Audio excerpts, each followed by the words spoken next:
Assalamualaikum dan salam sejahtera. Nama saya ialah Dayang Zafira binti Awang Gusyardi dan saya akan menjelaskan tentang pendahuluan. Sarawak adalah sebuah negeri yang mempunyai pelbagai budaya, bahasa dan tinggalan sejarah. Kepelbagaian ini telah membentuk kepelbagaian budaya, adat, resam, kepercayaan, bahasa dan tinggalan sejarah di Sarawak. Salah satu peninggalan sejarah warisan bertulis di Sarawak ialah manuskrip. Manuskrip mempunyai nilai estetika yang tinggi kerana dapat membantu kita mengenal pasti identiti dan jati diri sesuatu bangsa dan negara. Mereka juga sebagai usaha menonjolkan kearifan tempatan dalam budaya masyarakat di negeri Sarawak dan usaha mempertahankan imej dan jati diri bangsa. Bahasa dan tulisan adalah antara ciri penting sesebuah tamadun. Setiap tamadun mempunyai bahasa dan tulisannya sendiri. Malaysia adalah sebuah negara yang kaya dengan sejarah interaksi antara tamadun yang berbeza seperti tamadun Cina, tamadun India, Barat dan Islam. Ini terbukti dalam bentuk warisan bertulis seperti manuskrip. Pada 15 April 1946, Raja Wynebrook kembali ke Sarawak dan British Borneo Civil Affairs Unit ataupun dikenali sebagai BBCAU menyerahkan semula kerajaan Sarawak kepadanya. Penduduk secara keseluruhannya sangat gembira dan berharap dengan pengembalian Wynebrook ke Sarawak. Keadaan negeri Sarawak dapat dipulihkan seperti sebelum perang. Namun demikian, sebenarnya telah wujud banyak perubahan dengan kemarahan tentera Jepun ke Sarawak sejak bulan Disember 1941. Perang Dunia Kedua telah membawa kemusnahan yang teruk kepada Sarawak. Selepas perang, Sarawak perlu dibina semula dan ini akan melibatkan perbelanjaan yang besar. Keadaan ekonomi adalah menyedihkan seperti padang-padang minyak telah musnah dan kebun-kebun getah juga terbiar. Kemudahan pendidikan, kesihatan, jalan raya dan lapangan terbang juga perlu diperbaiki segera. Wynebrook mendapati bahawa Sarawak tidak mampu untuk membangunkan semula negerinya. Beliau berpendapatan hanya kerajaan British yang sanggup berbuat demikian. Dengan itu, Wynebrook berharap Sarawak akan dapat menjadi sesebuah negeri moden di bawah kerajaan British kerana ia mempunyai sumber kewangan yang kukuh serta berpengalaman teknikal yang diperlukan untuk pembangunan sesebuah negeri moden. Bantuan daripada British tidak akan berlaku sekiranya Sarawak masih di bawah pemerintahan dinasti Brooke. Pergerakan politik utama di Sarawak selepas Perang Dunia Kedua berakhirnya zaman pendudukan Jepun adalah berhubung kait dengan isu penyerahan Sarawak oleh Wynebrook kepada British. Keputusan Raja Brooke untuk menyerahkan Sarawak dan kesediaan British untuk menjadikan Sarawak sebagai tanah jajahannya telah menimbulkan huru-hara dalam politik Sarawak. Perkembangan itu membawa kepada munculnya gerakan anti-penyerahan oleh penduduk Bumiputra bagi menggagalkan penyerahan Sarawak kepada British. Bagaimanapun, akhirnya pada 1 Julai 1946, Sarawak secara rasmi telah diserahkan kepada pejabat kolonial di London dan menjadi tanah jajahan mahkota British. Ternyata, pihak berkuasa British tidak mahu bertolak ansur terhadap bangkangan yang ditunjukkan oleh golongan anti penyerahan sejak pengumuman dibuat oleh Raja Wynebrook. Pergerakan itu telah bertukar dari anti penyerahan kepada anti penjajahan. Justeru boleh dikatakan kemunculan perjuangan anti penyerahan telah meningkatkan lagi kesedaran kebangsaan, politik dan kemerdekaan dalam kalangan penduduk. Perkembangan ini kemudian telah diteruskan dengan kemunculan gerakan politik berparti pada tahun 1950-an dan awal 1960-an untuk memperjuangkan kemerdekaan negeri Sarawak daripada penjajahan British. Akhirnya, Sarawak memperoleh kemerdekaan melalui pembentukan Persekutuan Malaysia pada 16 September 1963. Seterusnya, saya akan menerangkan berkenaan dengan latar belakang kajian.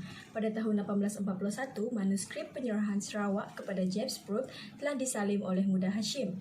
Antara syarat perjanjian itu ialah James Brooke akan memerintah negeri Sarawak dan memutuskan segala keputusan terhadap Sarawak. Selain itu, James Brooke harus menghormati dan memelihara undang-undang dan adab resam orang Melayu di negeri Sarawak. Seterusnya, pada tahun 1843, salinan manuskrip telah disalin oleh Sultan Omar Ali yang menawarkan Sarawak kepada James Brooke. Daripada salinan manuskrip yang disalin oleh Sultan Brunei, iaitu Sultan Omar Ali, Sultan Brunei mengiktiraf James Brooke sebagai Rajah Putih Sarawak. Selain itu, agama dan adat resam masyarakat Sarawak tidak boleh diganggu-gugat. Manakala pada tahun 1851, terdapat salinan tuntutan wang serahan untuk 7 daerah daripada James Brooke.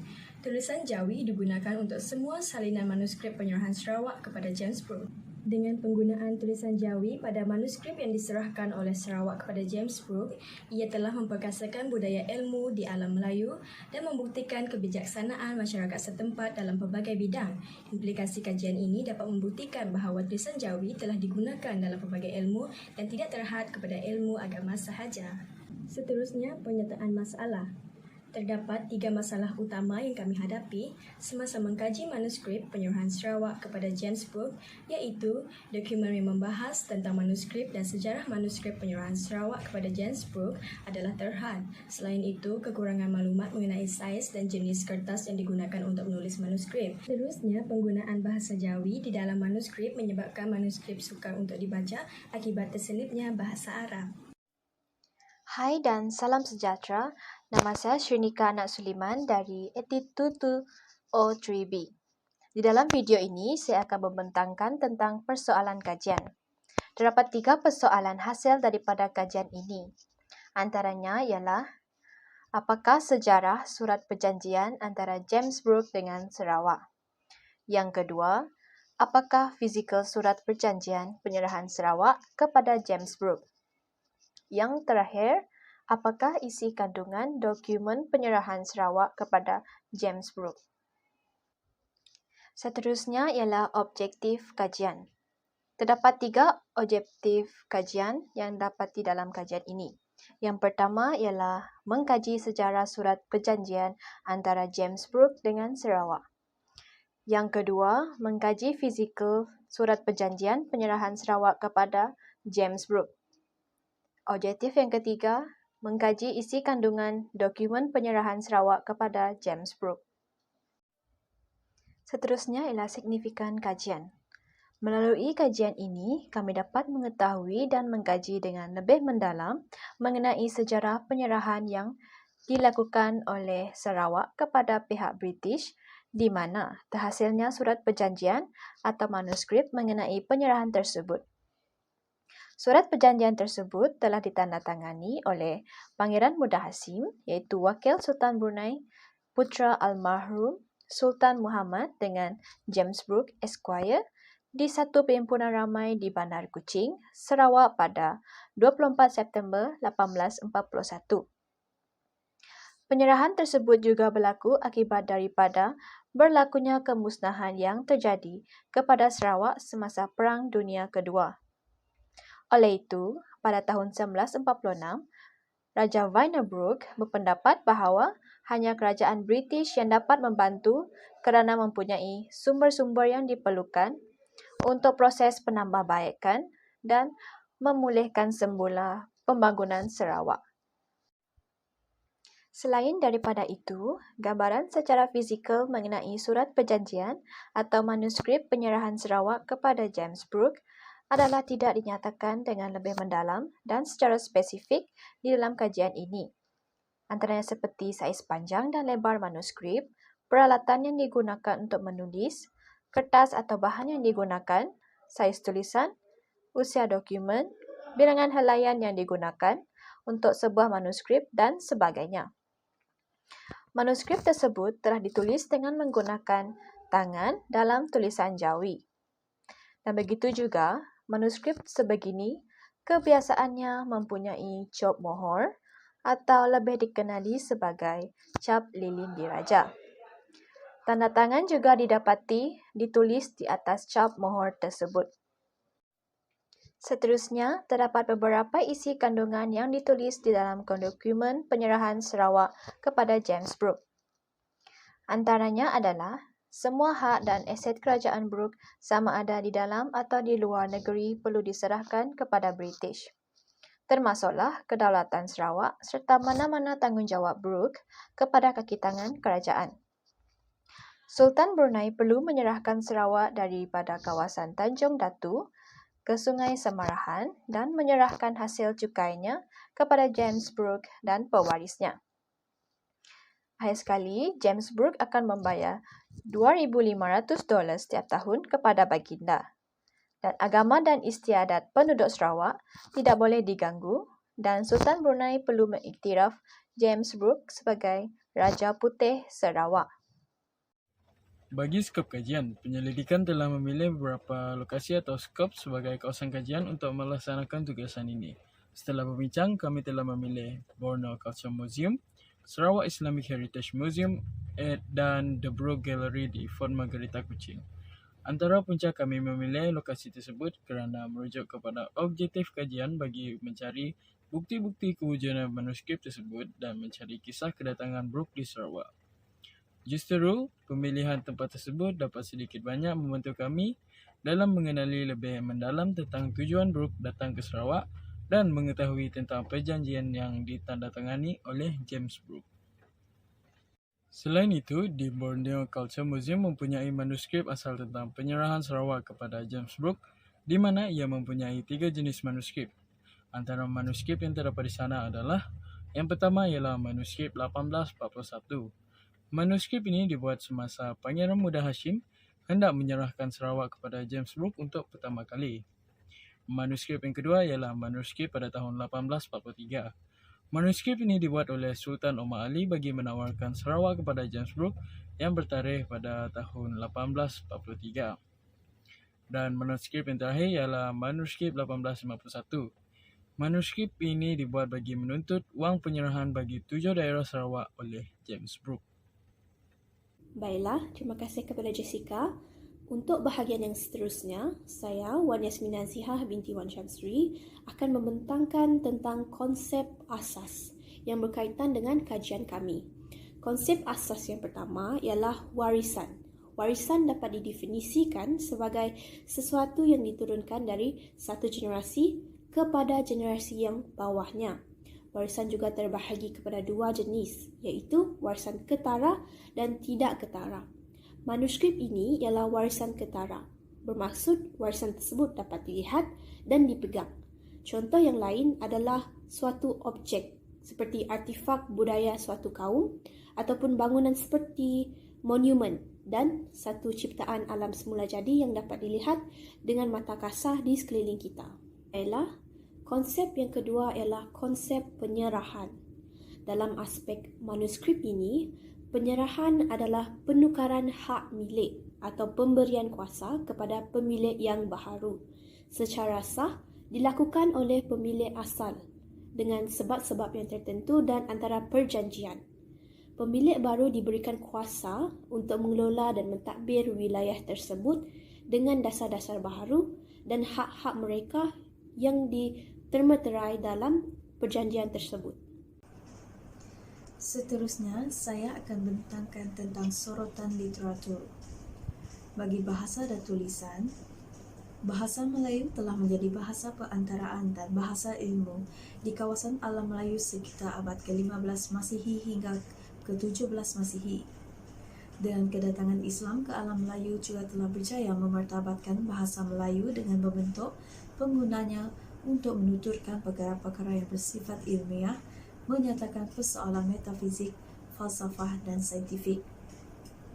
Terdapat 3 tema utama tentang isu-isu yang diberi tumpuan dalam penulisan Melayu semasa zaman kebangkitan kuasa Kesultanan Melayu Islam di dalam Melayu ialah yang pertama, karya yang bertemakan tasawuf dan falsafah. Contohnya, hasil karya Hamzah Al-Fansuri.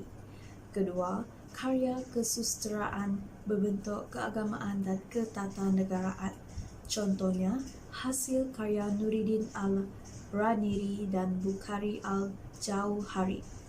Seterusnya, yang ketiga adalah kisah-kisah legenda Islam seperti hikayat Amir Hamzah dan hikayat Muhammad Ali Hanafiah. Akhir sekali, perkara yang paling penting ialah mengenai bahasa Melayu, di mana ia telah digunakan sebagai bahasa pengucapan intelektual, beserta dengan abjad Arab iaitu Jawi sebagai media tulisannya. Dengan itu bermulalah detik pembangunan rasionalisme yang tidak pernah berlaku di mana-mana pun sebelumnya di alam Melayu, dan pembangunan intelektual ini berlaku disebabkan oleh hasil dari kegiatan intelektualisme ini. Seterusnya ialah tulisan.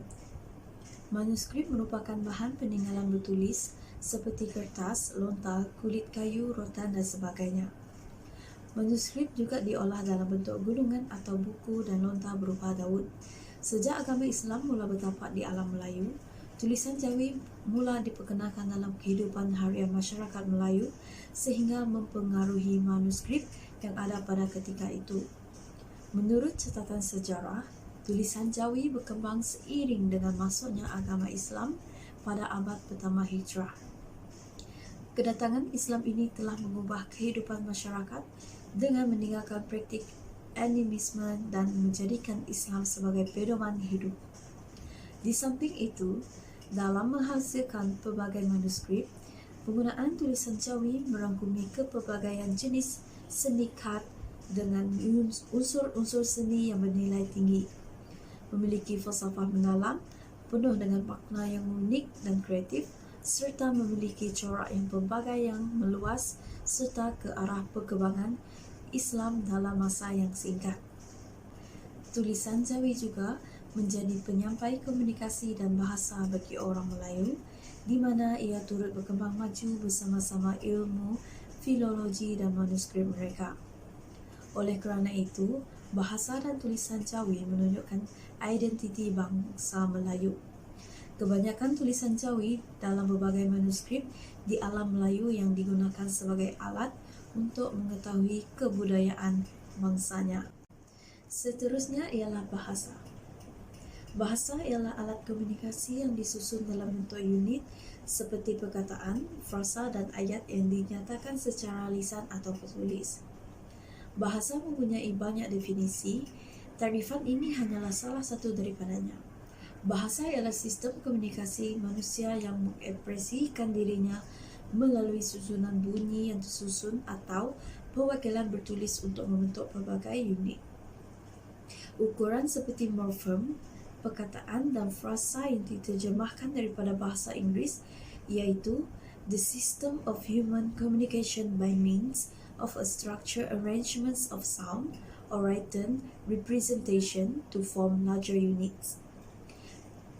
Dalam pada itu, bahasa dan pengertian linguistik sistemik functional LSF adalah satu bentuk semiotik sosial yang digunakan sebagai lisan yang berfungsi dalam konteks situasi dan budaya atau secara bertulis.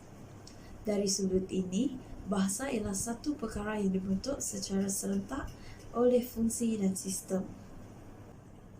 Sehubungan dengan itu, bahasa mempunyai 3 fungsi utama iaitu fungsi ideal, fungsi interpersonal dan fungsi teks.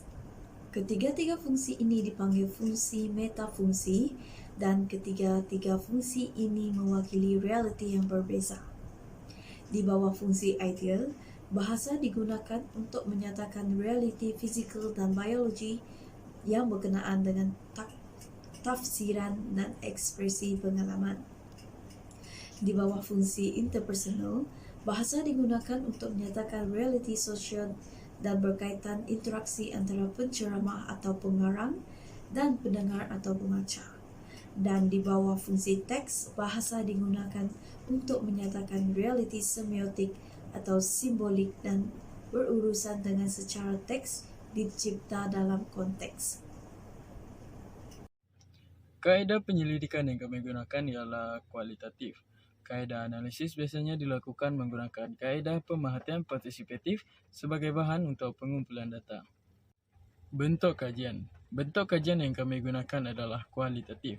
Metod analisis kualitatif biasanya dilakukan menggunakan kaedah pemerhatian partisipatif sebagai bahan untuk pengumpulan data. Yang kedua ialah metod pengumpulan data. Metod yang kami gunakan adalah metod dokumentasi. Metod ini dilakukan dengan bersumberkan dokumen, jurnal dan informasi di akhbar, iaitu memahami dan mengkaji dokumen-dokumen yang telah terdapat di laman sesawang dan juga melalui gambaran tentang peristiwa tersebut. Selain itu, kami juga mengkaji melalui gabungan video tontonan dari sumber YouTube dan juga wawancara daripada penduduk desa tersebut. Hal ini demikian kerana ingin lebih memahami tentang manuskrip penyerahan. Yang ketiga ialah metod analisis data.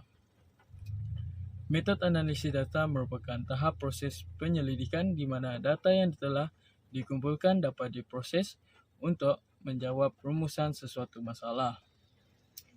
Terdapat dua bentuk kaedah untuk menganalisis data, iaitu kaedah analisis data kuantitatif dan kaedah analisis data kualitatif. Metod analisis data yang kami gunakan untuk melaksanakan kajian ini adalah melalui bahan rujukan yang sedia ada di dalam internet dan melalui historis yang berkenaan dengan sejarah-sejarah masa dahulu.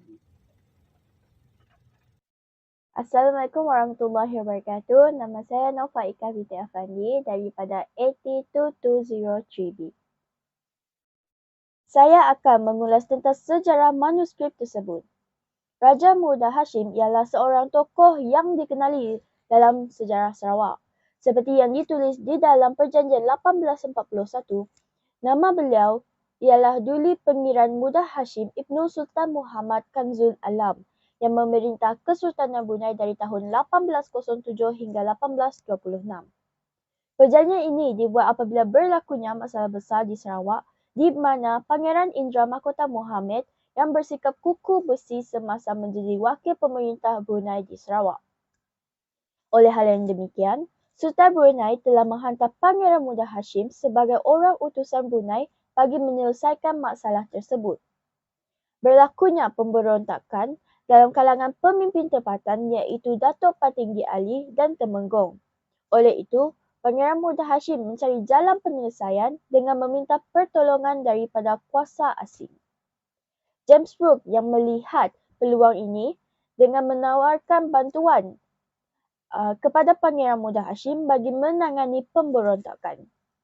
Tanggal 29 Ogos 1840, James Brooke telah datang ke Kuching, Sarawak dengan membawa kelengkapan kapal. James Brooke tidak yakin akan kuasa pelantikan Pangeran Muda Hashim apabila beliau menjadikan James Brooke sebagai Gubernur Negeri Sarawak.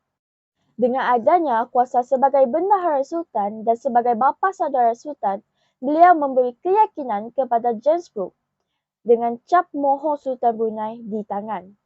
Perjanjian ini melibat Pangeran Muda Hashim, James Brooke dan juga Sultan Brunei. Sekian, terima kasih. Terima kasih Nova Ika. Seterusnya, saya akan menjelaskan berkenaan dapatan kajian objektif yang kedua, iaitu untuk mengkaji fizikal manuskrip tersebut. Manuskrip ialah naskah tulisan tangan yang perkataan naskahnya datang dari perkataan Arab, iaitu nuskat atau nasika yang memberi maksud suatu salinan. Juga mudah diertikan sebagai perkara tertulis, dokumen yang ditulis secara manual dengan tangan. Manuskrip yang berbentuk portrait ini, kita dapat lihat warna yang ada adalah coklat kepirangan, menandakan lamanya usia tempoh manuskrip ini. Hal ini kerana manuskrip ini ditulis pada 19 September pada tahun 1841. Manuskrip ini juga ditulis dalam tulisan Jawi, pergerakannya dari kiri ke kanan. Gabungan antara huruf-huruf Arab dan huruf-huruf tambahan yang akan memberikan maksud dalam bahasa Melayu yang mudah difahami pembaca dan rakyatnya dan kemudian akan diterjemahkannya. Dan terdapat juga cop lilin yang berada di atas sebelah kanan menandakan kesahihan manuskrip tersebut. Hal ini kerana hanya sebilangan pemilikan cap lilin ini untuk kaum kerabat sahaja. Bagi objektif kajian 2, kewujudan James Brooke ialah Raja Sarawak tidak dinafikan bermula dari tahun 1841 sehingga 1941, iaitu sebelum pendudukan Jepun di Sarawak. Menurut kajian, perikatan James Brooke ke Sarawak adalah di bawah pengaruh Kesultanan Brunei. Tambahan pula, manuskrip yang digunakan ialah surat perjanjian dan tanda amaran yang merupakan perkara penting untuk memahami kewujudan James Brooke di Sarawak. Antara hak dan tanggungjawab yang diperkatakan dalam surat tersebut adalah James Brooke menjadi pemerintah negeri Sarawak dan takluknya. James Brooke harus menjaga hal ehwal Sarawak keseluruhannya. James Brooke harus mengeluarkan pembelanjaan bagi membaiki negeri Sarawak dari segi pengurusan dan pentadbiran. Segala undang-undang diikat melalui Undang-Undang Raja Melayu kerana Sarawak adalah negeri di bawah takluk Sultan Brunei dan wakilnya. Akhir sekali, James Brooke harus mempersembahkan hasil negeri Sarawak atau kata lain, membayar ufti hasil bumi. Kesimpulannya, kekuatan James Brooke dalam konteks manuskrip hanya untuk pengurusan dan pentadbiran, tetapi hak mutlaknya masih di bawah Kesultanan Brunei. Ketibaan James Brooke ke tanah Borneo pada mulanya melihat ruang dan peluang serta peluang yang ada ketika itu kerana Pangeran Muda Hashim, Bendahara Sultan yang merupakan utusan Brunei sedang mencari jalan untuk menyelesaikan masalah besar di Sarawak. Walaupun penguatkuasaan undang-undang masih tertakluk kepada perundangan Raja Melayu seperti yang ditegaskan dalam perjanjian pertama, perundangan itu tidak mengikat James Brooke dalam bentuk pentadbiran negeri dan urusan perdagangan dan pelabuhan. Akhir sekali, pengkaji seterusnya boleh menterjemahkan tulisan manuskrip tersebut dalam bahasa Melayu atau bahasa Inggeris bagi memahami isi kandungan manuskrip tersebut dengan lebih mendalam dan mengetahui motif perjanjian yang terjalin di dalam kertas.